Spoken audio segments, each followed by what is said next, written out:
You know, with all the mistakes that we make along our journey, I'm sure you've made plenty of mistakes yourself, right? A ton of mistakes. A ton of It's not a direct line to success, for sure. And if somebody tells you they had that, I would kind of walk the other way, because I've had lots of ups and downs and plenty of downs, plenty of dumb things, plenty of wasted bad decisions with so many things. But as you make mistakes, it just teaches you what not to do. And you keep on going.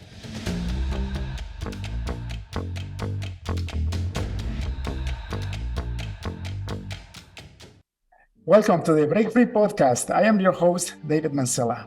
As everybody knows, we have been running this podcast for several years now, and it's been changing lives already. The whole idea of the podcast is to interview incredible people that are living life of freedom, a life that is being architected, designed, and implemented by themselves. And what a great example. Today we have with us Gary Sanchez. Gary, welcome to the show. Oh, thank you, David. I appreciate it. I'm excited to be here. Excellent, excellent. Gary, for the audience, can you tell me your full name? Where do you live and what do you do for a living? Gary Sanchez. I am in Albuquerque, New Mexico, and I'm the CEO and founder of a company called the WHY Institute. The WHY Institute. That sounds interesting. I mean, I already went through the process with you, but for the audience, can you tell me what does that do? What do you focus on? I developed the process for helping people figure out what their why is. And then I took it a step further and developed the software where you could go online, discover your why, your how, and your what, and it will create your message for you in about 8 minutes. So it finds why you do what you do, how you bring that to life, and what other people can count on from you so that you get clear on you. So you can be the best version of you that you want to be. So instead of trying to change yourself to be a better version of what you don't do well, you can figure out what you already do good and then just do that great. It's almost like finding your unique ability and then working on that instead of just covering for your pitfalls. Yeah, so David, there's a lot of great assessments out there. There's Myers-Briggs, Kolbe, Strength Finders. I mean, you could go on and on and on. They're really good, and I like all of those. Those are how you take action, not why you take action. So this is a deeper level. This starts at the right place. When you know your why, your how will make a lot more sense to you. If you start with your how, then you end up going how to how to how and keep continuing to look. So those are more in line with personality tests. This is more in line with motivation. What is it that motivates you? Why do you do what you do? And when you start with that, the rest becomes a lot easier. So we can talk about that too if you want. I would love to talk about that, because you know that 33% of corporate America is engaged, which means that 66% they don't care about their job and they actually just go to work because they need to put food in their mouth. And it's because they don't know their why. Yes, exactly. When you know your why, if what you do is in line with your why, you will love what you do. You will have passion for what you do. You'll have unlimited energy for what you do. But if what you do is not in line with your why, if you don't get valued for your why at your work or through the choice that you made and what your career is, then you won't love what you do. And you'll run out of energy and you'll just end up, it'll become drudgery. It's just what you have to do in order to make the money. But that's not a really good way to live. It's not much fun, right? And probably all of us have been there. I've been there. So I know what that's like, and it's not a fun place to be. And you know, I don't know if they do that these days, but before I went to university, when I was in my last year of high school, they ran a psychological test. The university did that only. It was a high-end university and they wanted to make sure. And they ran this psychological test to see what my brain functions were aligned with according to the different faculties that they had. And it showed that in computer science, I was at 60%. But for teaching, I was at 99%. But I fell in love with computer science and I still did that. So my point is does your program actually works on your brain ability, or is more your entire being, like your entire self? It's more on what your motivation is. It's why you do what you do everywhere you go. So, David, when I speak at events around the world, I'll often say something like, when you know your why, what you do has more impact, more meaning, more focus. And people will say, yeah, I understand what you're saying and I agree with you. In fact, I know my why. And I'll say, great, what's your why? And they'll take out their phone and they'll show me pictures of their kids on their phone and say, this is my why. This is why I do what I do. Or they'll say, I'm starting a new business and I'm trying to get it into more locations. So that's why I'm doing what I'm doing. Or, different things like that. But what they're talking about, which is also very important, what they're talking about is a short-term motivation for doing things the way they're doing it. When their kids grow up or the business moves on, then they lose their why. What I'm talking about is something much more profound, which is why David does what he does everywhere he goes, what he brings to everything that he does. And so if you get to live your why, like right now, you're teaching, you're interviewing people to teach others. You love doing that. Mm-hmm. You have unlimited energy for that. You do it for free. Yeah. Right? Yeah. You could do it all day long for free. Yeah. And that exactly is in line with your why. And so the same thing with everybody. So if you're listening and you're feeling burnt out, you're feeling tired, you're feeling unfulfilled, you're feeling confused, you don't know where to turn. In fact, you don't even know the first step to take. That first step is discovering your why, your how, and your what. And it's now a very easy thing to do. Used to be very, very hard, very challenging.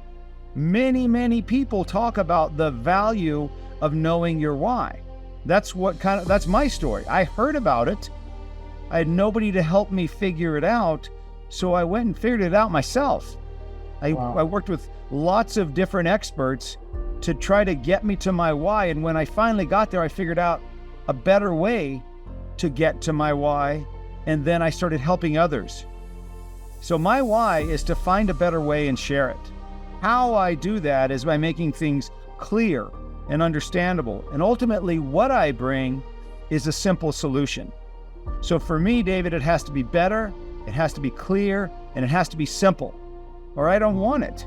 So I went back and took this concept of why, and I made it better, clear, and simple so that I could do it for anybody who wanted help. And then I taught other people how to do the same thing, which is where I was able to gather lots of data. And with that data, develop the algorithm, create the software where you could then go online, discover your why in about 5 minutes. Now you can discover your WHY.os, we call it your why operating system, your why, how, and what, in about 8 minutes.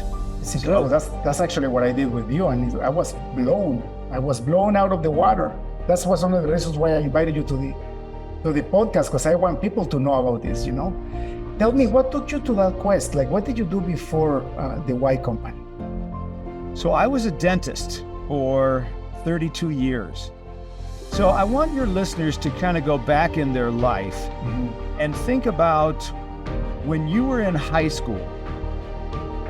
Think about that question that, at least in my mind, I didn't want to get from my parents' friends, which was, hey, Gary, what are you going to do with your life? Hey, Gary, where do you want to go to school? What do you want to major in? I had no idea. I don't know if you did, David, but at that age in my life, I had no idea what I wanted to do. So I just went off to college with the major of undeclared, hoping I would find my passion, right? Your parents tell you, find your passion. That's not very useful, because how do you do that? So I went off to college with no real direction, had to finally pick a major. You reach that second year, end of the second year, you got to pick your major. So I just picked what I had a good grade in, which was biology. And then once you pick your major, you got to figure out, well, what are you going to do with that major? And so I ended up picking dentistry because my father was a dentist. I knew what the lifestyle was like. And I just said, let me go try it, see if I like it. And off to dental school I went, not because it was my lifelong passion, not because I had any other reason other than I didn't know what I wanted to do, so let me go pick something I have some familiarity with. I ended up enjoying it. I enjoyed finding better ways to be a dentist, inventing things, creating things, pushing the limit on things. But I don't know that that was ever what I really should have done. I ran out of energy for it, for sure. Once I reached the highest levels you could go into in dentistry, I lost my passion for it. But at that time, so here's the advice that I was given, David. The gurus, the business coaches, business experts, when I got out of dental school, which was in 1988, the advice that they would give was build a great product and people will come, right? Go out and do the best job you can. People will naturally and mysteriously find out about you and they'll come see you. So I spent 20 years doing that, reaching the highest levels, building a beautiful facility, having all the stuff, all the technology, a really well-trained team. And when I say we had a great product, a great what, we really did. I mean, we had half-day staff meetings every week for 2 years to develop our policies, systems, processes. We had a great product, but I still blended in with everybody who said, yeah, I'm a dentist too. And it really, my practice wasn't standing out. My practice wasn't growing. I wasn't getting the accolades, if you will, for all the work that I had put into it. And that's when I became very disillusioned and was ready to just quit. I was so burned out. That's when I hired a coach. And through that coach, I heard about Simon Sinek, who wrote the book Start With Why, right? He did the TED Talk. Yeah. Great book, great concept, not very useful if you don't know your why. So I watched his TED Talk 20, 30 times. I read his book 4 or 5 times. And I said, that is what I'm missing. I have a great what, but I don't know my why. So I became obsessed with discovering my why. And that's when I called Simon. I said, Simon, I need you to help me discover my why. He didn't really have a process for it, but he and I spent about 8 months together going back through my life looking for clues. When I finally kept working with it and figured out my why to find a better way and share it, that's when my life made sense to me. That's when I knew that all the things that I had been doing, the decisions I've been making, the choices along my path were all trying to find better ways and then share them. I've got a lot of inventions, patents, products, those types of things that are better ways of doing things. And then I share them with the world. So I went back and figured out what Simon was trying to do, and I made it better. So instead of taking 6 or 8 or 10 months, I could sit down with you, David, and help you discover your why in about an hour. And I did this for thousands of people for free. Wow. Couldn't stop myself. While you were still a dentist? While I was a dentist and coaching soccer and had 2 young kids. It's not like I didn't have other things to do, right? Running successful. My practice had now taken off. We stopped talking about what we do and we started talking about why we do it. And man, the right people started coming to us. In our practice, it just took off. We went from just getting by to having abundance. So I had a very busy practice, had 2 young kids and a wife, coaching their soccer teams. I had a lot going on, yet I couldn't help myself from helping other people figure out their why. To me, that was a better way for them to know themselves. And my sharing that better way, I had unlimited energy for it. So, but also remember, as a dentist, I've got a patient sitting there getting numb. Yes, they got their why discovered. If you're sitting... So when you have your why, yes, as a business, not personally, but as a business, that's the secret to exponential growth then. For us, it was. So what your why will do is give you the clarity to clearly articulate why someone should choose you. So we stopped talking about crowns, bridges, fillings, complete gum care, all that stuff. And we started talking about what we believe. We believe that life is better when you have great teeth. In fact, you can't have a good life if you have bad teeth. And all of our messaging, all of our marketing, all of our conversations, all of our team, all of our uniforms, everything we had was about great teeth, better life. And that's when the right people came to us. Not the ones that were looking for the cheapest price, not the ones that were looking for a dark filling put in their back tooth, the ones that were looking for a better life because they were being held back by their teeth. Those are the ones that sought us out. Those are the ones that needed our help. Those are the ones that valued us. That was the shift. So if all you do is talk about what you do, you blend in with everybody else who does what you do. Mm-hmm. So David, if all you talk about is, I'm a podcast host. Well, how many podcast hosts do you think there are? Thousands. So all you do is blend in with everybody else who says, I'm a podcast host too. And it gives me no way to understand why I should choose you, why I should be on your show. Mm-hmm. But if you talk about what you believe and why you do what you do, that's when you stand out from everybody else who does what you do. Does that make sense? Incredible. Yeah, and thank you for your work. Is your practice still working, or you sold it, or?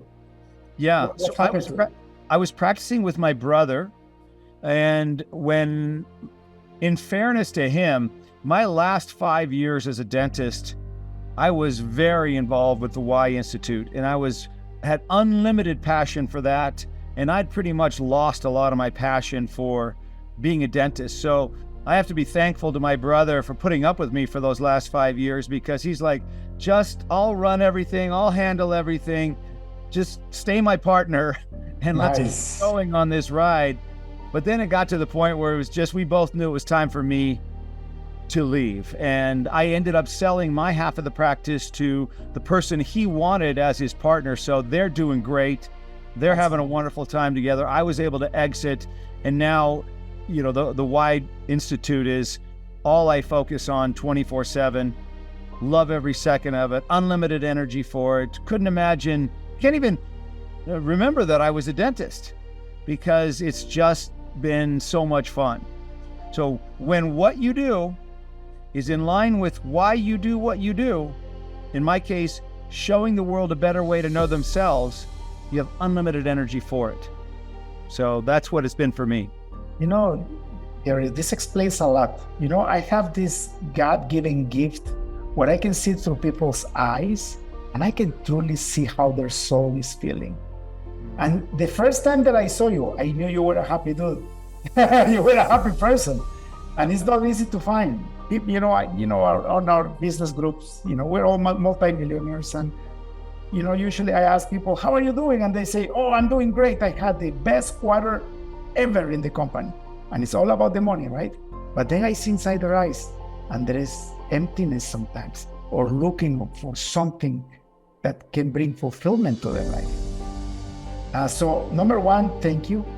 Thank you, because you had a calling and you follow it through, and now you have another successful business. It's not easy, right? The audience knows it's not easy to have a career for 32 years, invested in a career, and just let it go like this and do something completely different. Now, this is why this podcast is called Break Free. You broke free from something that gave you a purpose and a meaning at the beginning, but at the end it wasn't fulfilling anymore. And how long do we live in this earth to stay stuck in a jail that you are actually making yourself? So let me tell you what happened. I was at an event in Santa Fe called Zozobra, which is kind of like a Burning Man type thing, but not to that level. It was more of they have this big statue kind of thing that they burn, and I mean, it's more of an event versus a weekend on drugs kind of thing. And but it was a buddy's birthday party, so of course we ate and drank a little bit too much. Woke up the next day with a headache.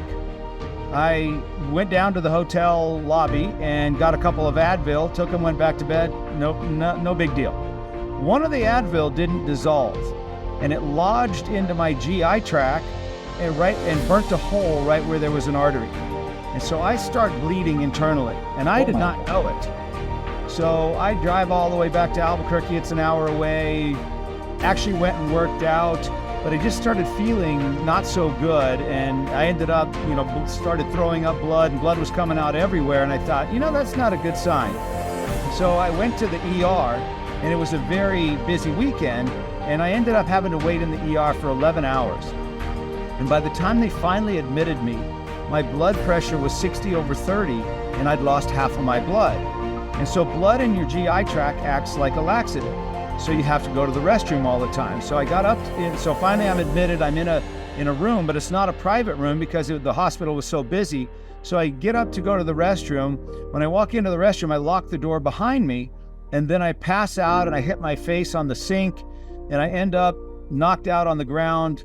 And when I finally wake up, I'm in this big pool of blood. I don't know how long it's been. I push the door open, I unlock it, push it open, and I pass out again. So the next thing I know, I wake up in bed and they've cut all my clothes off. I have the 2 pads on me. They had to revive me, rush me into surgery. Couldn't get to the bleed because of where it was located. And so they just decided to wait. Well, then they said, well, we're going to do a CAT scan to see if you've stopped bleeding. So when they do the CAT scan, they test the IV, and the guy pushes a bunch of saline in there. I said, man, that doesn't feel very good. He said, I think you're fine. I think you're fine. So they start pumping in all the dye, and then it blows out my arm. And so my arm fills up with blood clots, and I have a bleed in my GI tract. And so the doctor walks in and says, Gary, the blood clots are growing into your lungs. They did all these ultrasounds to find out. And so the blood clots are growing into your lungs. So we have to stop the blood clots or you're going to die from the blood clots. He said, but if we try to stop the blood clots, you're going to bleed to death because we can't get to the bleed. And I said, so if you treat me, I'm going to die. If you don't treat me, I'm going to die. He said, yeah. And I said, what are we going to do? And he said, I don't know. And luckily right then my phone rang. And it was a buddy of mine who's a cardiologist in that hospital. And he said, Gary, I was looking through all the names today and I saw your name and I don't like what they're going to do. He said, I'm going to take over and monitor everything. So I was in the ICU for 9 days. Obviously I lived. I had to go to bed one evening with an IV of heparin and stop the blood clots and hope that I didn't bleed, which I didn't. But it was a very scary time. And when I got out, I sat down with one of my older patients, guy that was in his late 80s, and he said, Gary, when you get to your 80s, like I am, and you look back on your life, are you going to be glad that you were a dentist, or are you going to regret that you didn't take the WHY.os to the world? And I said, I'm going to regret that I didn't take the WHY.os to the world. And I knew in that moment what I had to do. And right after that, that's when I sold my practice and I walked away. And I could have, David, my practice was on autopilot. I was making a ton of money. I was only working 3 days a week. I had 4-day weekends every week. Everything was going great. So I could have wrote it out, but I would have had those regrets. I wouldn't have been able to do what I'm doing now. So for your listeners, discovering your WHY.os, does that make life easier? Maybe. Could it make life harder? For sure. In my case, what does a cosmetic and sedation dentist know about bringing software to the world? Absolutely nothing. Absolutely nothing. Do you think I've made a lot of mistakes? A ton. A ton of mistakes. Do you think I've made some very costly mistakes? Yes. Do you think I could have easily given up? For sure.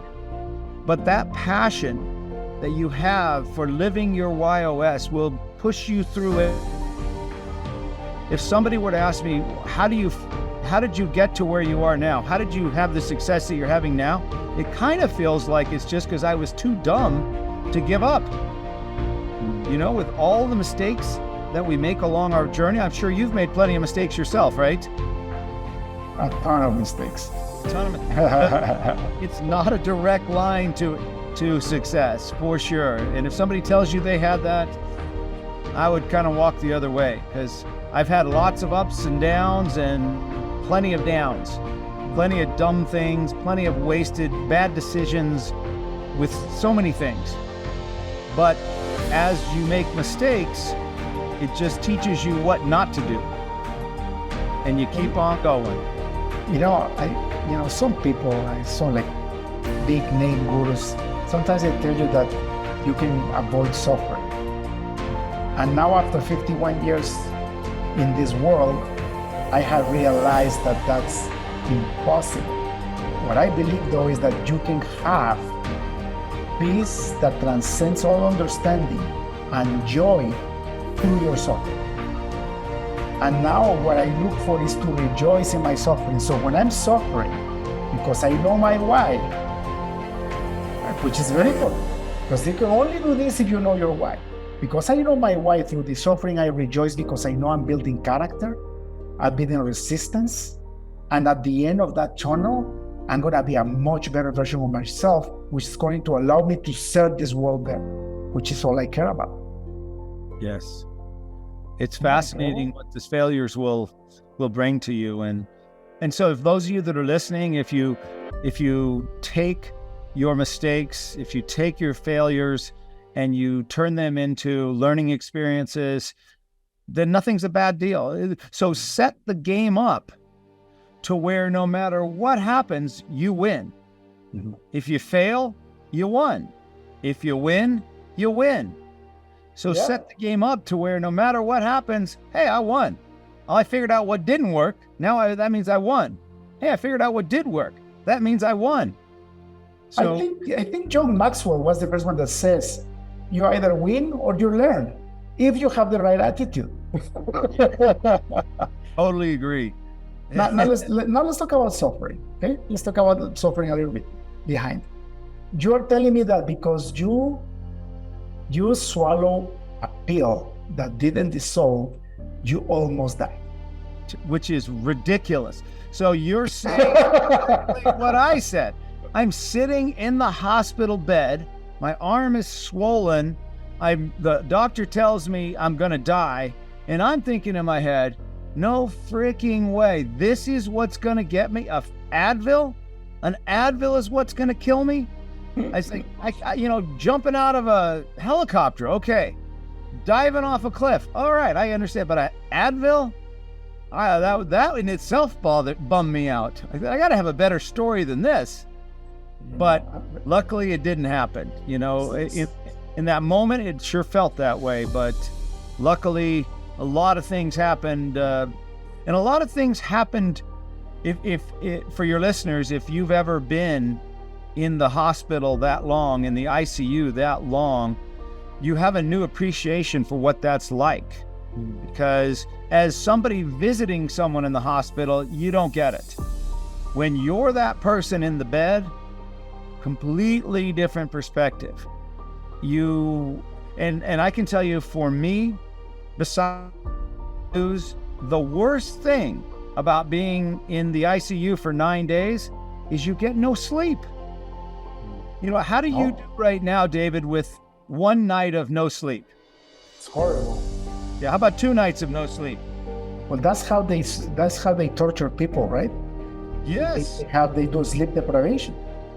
So I had 9 days of no sleep, and they're asking me to make life-altering decisions. I'm like, I can't even put 2 words together, and you want me to figure out what kinds of decisions to make to keep me alive? I was like, I can't make these. I can't even speak hardly.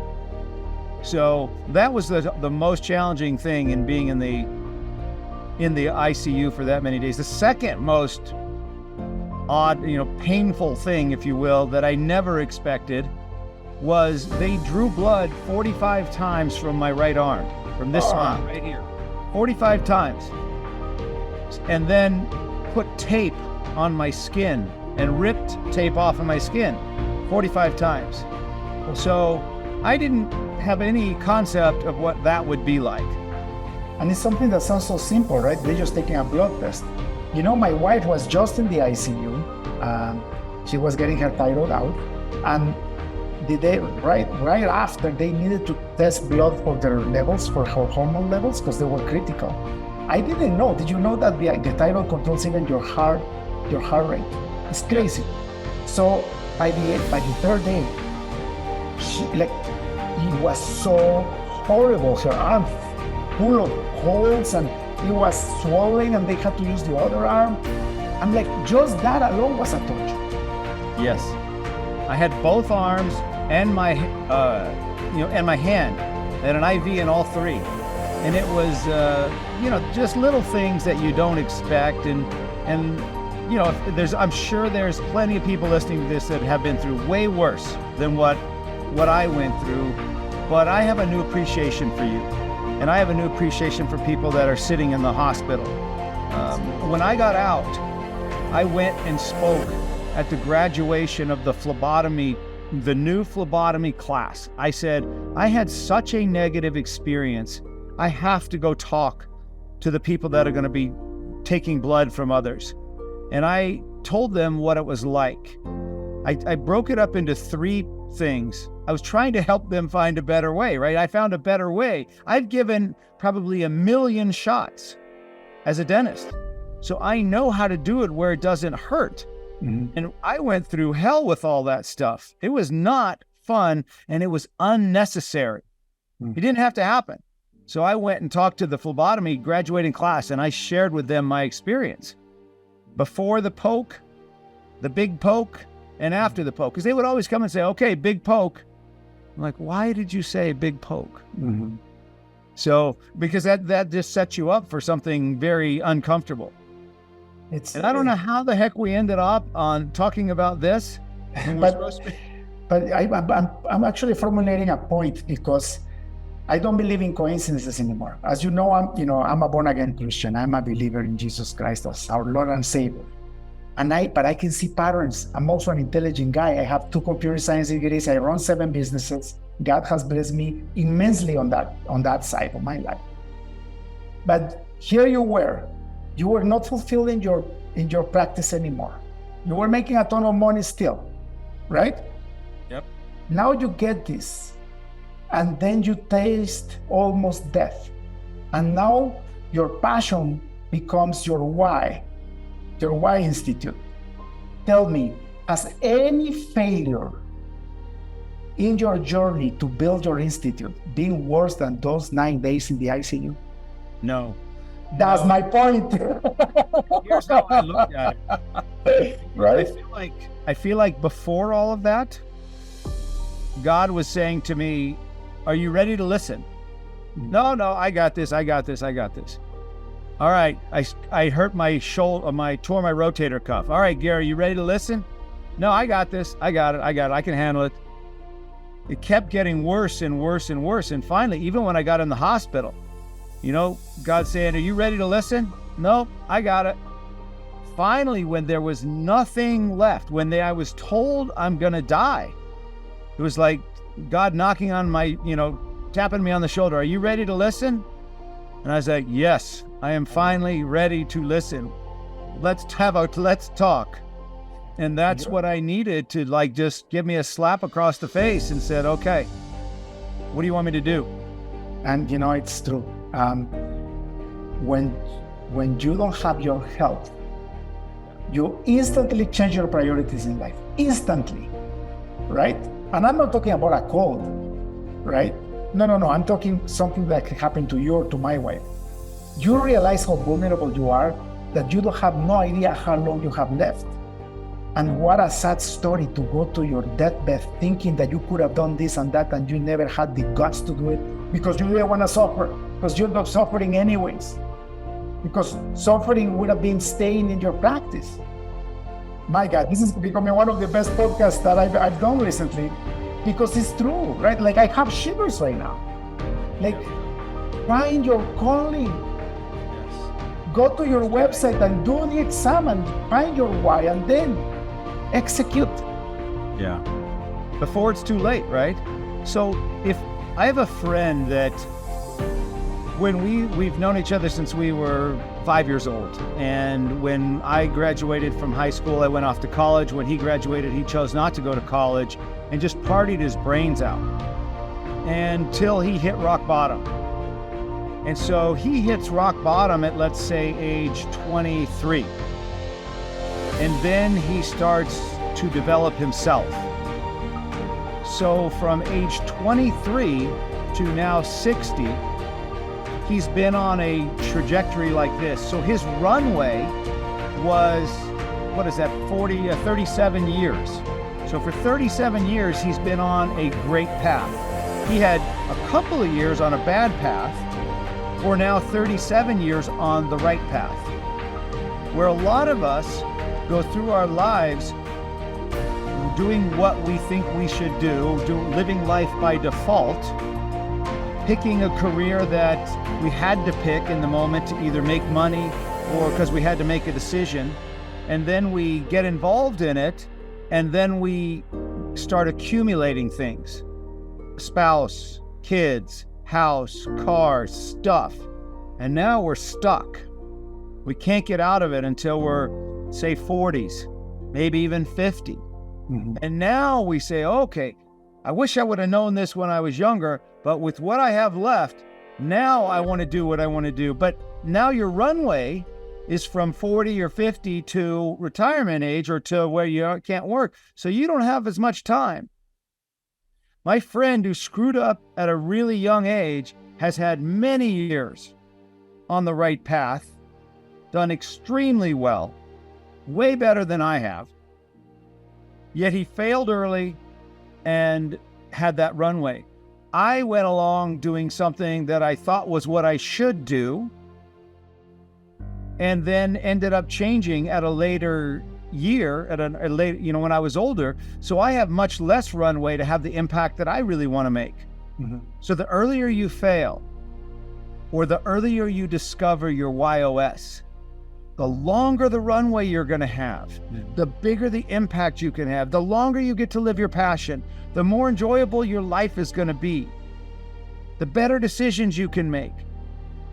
When you start with your WHY.os, the quickest, the youngest. So if you have kids, help them discover their WHY.os.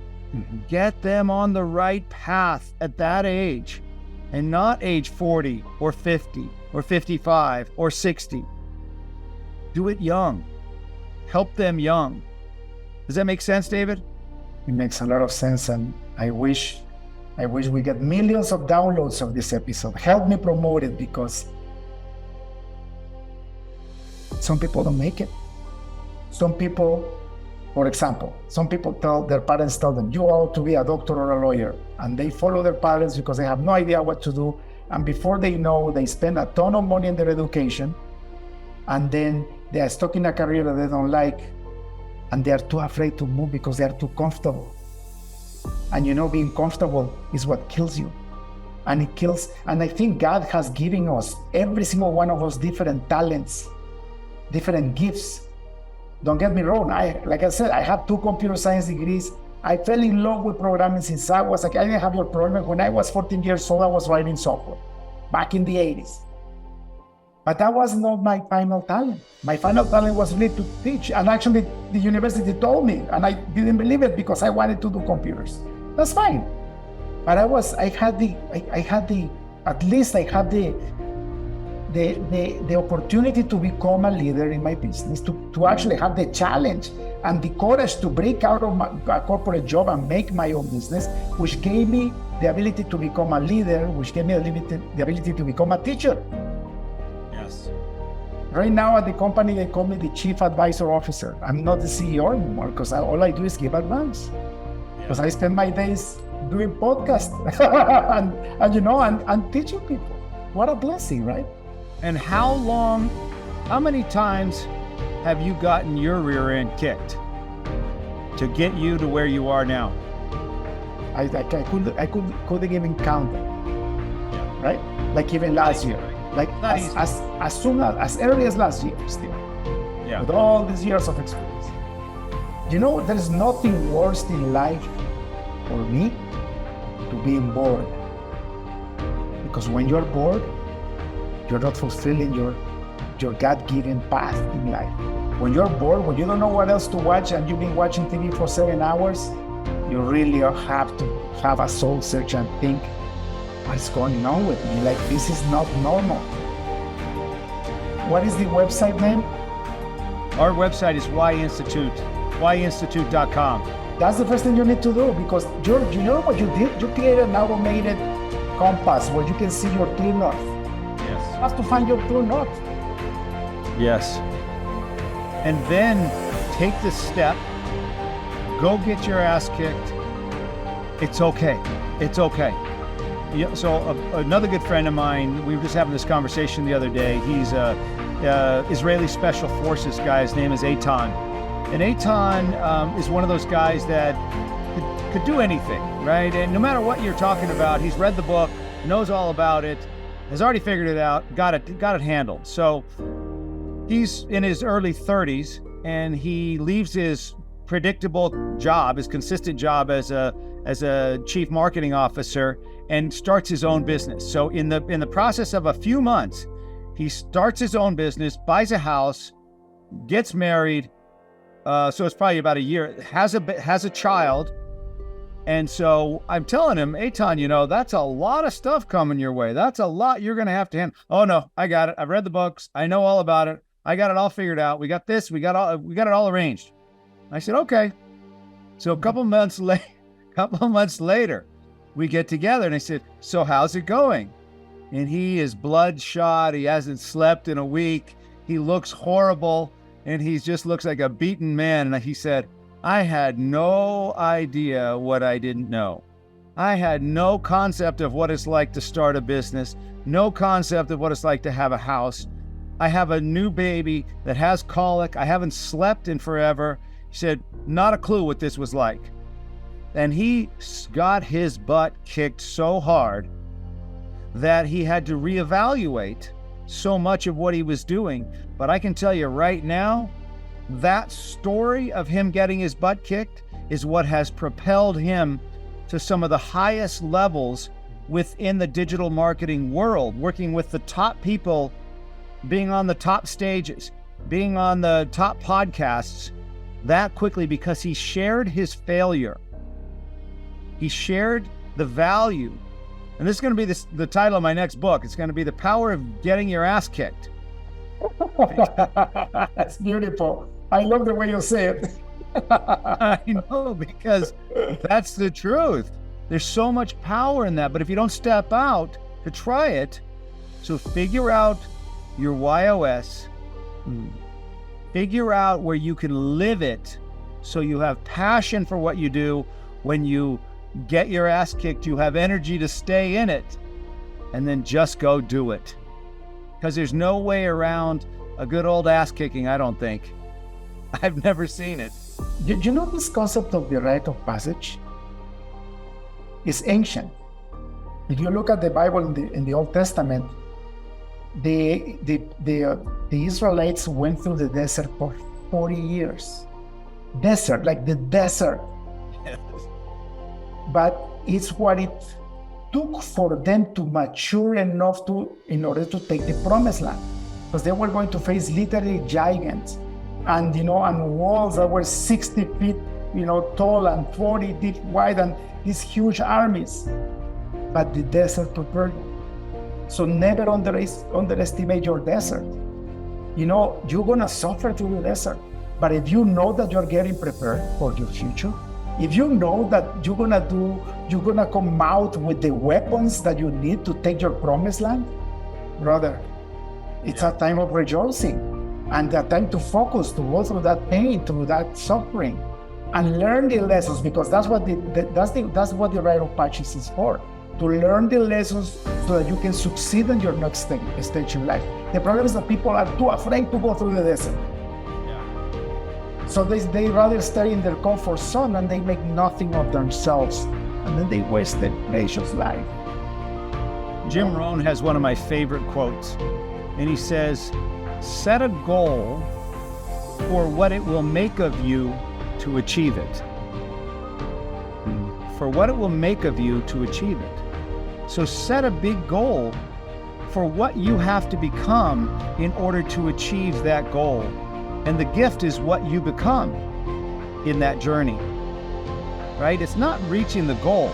Set a goal to become a millionaire. This is what he says in his book. Set a goal to become a millionaire for what it will make of you to achieve that. Not because you're a millionaire, but because of who you are and who you had to develop into, and the choices you have to make, and the skills you have to learn, and the growth you have to go through in order to become that millionaire. Yeah. Make sense? It's beautiful and it makes sense. Like I said before, the money is just a reward system. Money is just a way to exchange values, products and services. If you make money your master, that's when you fail miserably. Because people actually do all that we talked about to make that first million, and then they are so dissatisfied that they think it's going to be 5 million, so they keep going. And I'm telling you about my life story, by the way. until they realize that the money is not it. Yeah. The money is not it, because I wasn't doing my why. Yep. So for me, when you say your Why Institute, the way I see it is find your God-given purpose on life. You have the talents, you have your gifts, but you have to go develop them in the desert, go through the desert trying to achieve that. But like you said, if you are not sure your why, what your why is, you will not have the energy to go through that desert. No. And the quote that we kind of started today with, which was, don't try to take what you do bad and become good at it. Take what you're already good at and become great at it. Once you discover your WHY.os, it will uncover that for you. What you're already good at. That's what your WHY.os is. And then just be the best version of that.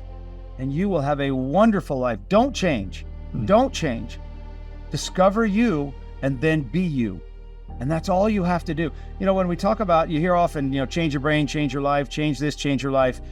How many people really change ever, right? It's not, I don't run into many people that do. They're always right back where they were. So instead of trying to change, knowing you're not going to be able to do it, most likely, don't change. Discover you and be the best version of you that you can be. You're going to love your life. You're going to love it. You know a great example of this? And I mean, listen, I could be talking to you for the rest of the day, but I know I'm appreciating your time. But listen to this. The great example of this is professional sports people. Imagine Lionel Messi is the best soccer player in the world. God gave him this ability since he was born. He was picked out by Barca when he was a little kid. They noticed he knew how to play the ball. If you ask that dude, like he won the World Cup last year. If you ask that guy, what does it feel like to play soccer? He will tell you it's when he feels the most alive. And it's not about the money for him. He just maximized, right? So he got scouted out to a professional team in Europe, and they just took him through his desert to become the best he could be with his God-given talents. Michael Jordan, best basketball player ever. He wanted to become a baseball player. He sucked at it because it wasn't his talent. Right? Yes. If he'd started early, maybe, but it's kind of hard at 32 or whatever he was to switch. But even like that, you have to have a passion for it, and this is where your talents comes natural, right? Yes. Discover your why, right? It's the easiest way to get there. It will demystify the whole thing for you.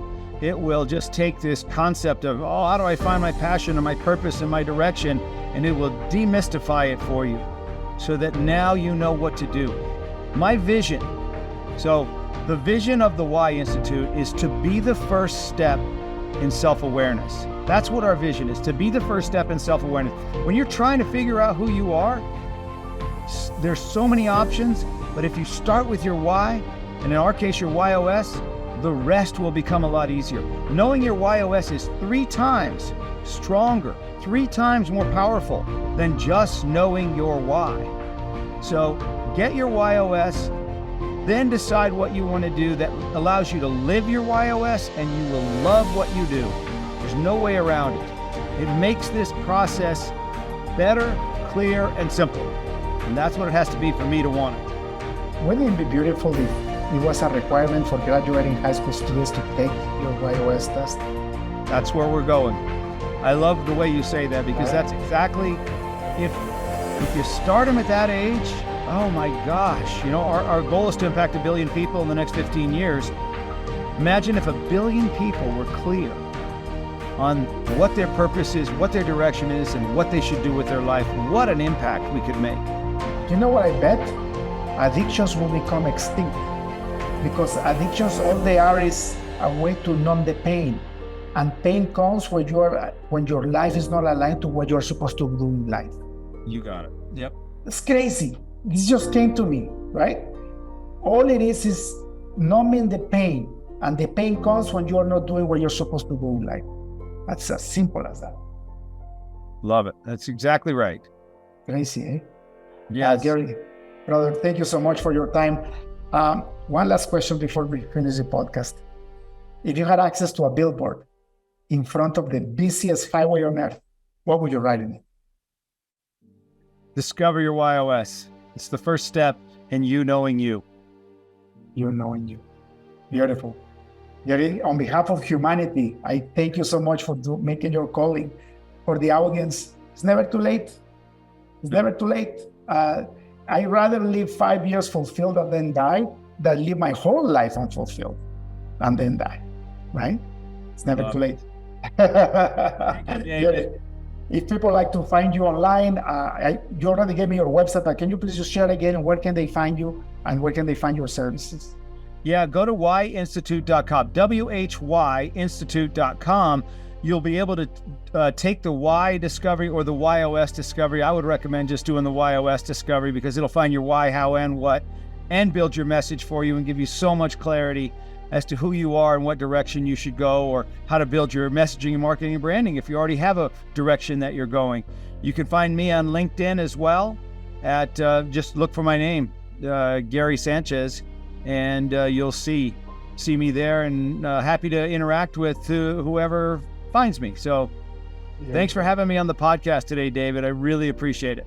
Gary, you're always welcome to come back. This is your house. As soon as your book is ready, let me know. I would love to just interview about your book.